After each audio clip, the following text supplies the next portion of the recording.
Hello guys, welcome back to my channel again. This is RQ. For today's video, ang pag-uusapan natin ay tungkol sa kawayan.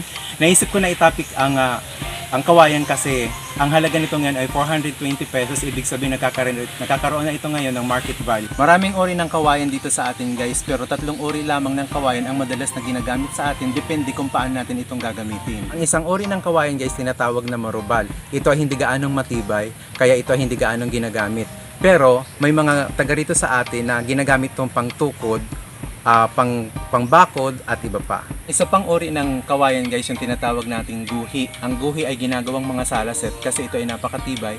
Kung minsan naman ang guhi ay ginagawang haligi sa mga bahay.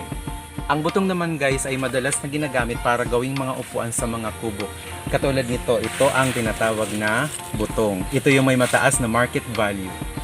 Ito ang butong na kawayan guys kapag maliit pa, pero ito ay ready for transplant na. Kung gusto niyo makita kung paano kung itatanim guys, pa-subscribe na lang po. So ito na yung itatanim natin ngayon guys. That's for today. Dismiss.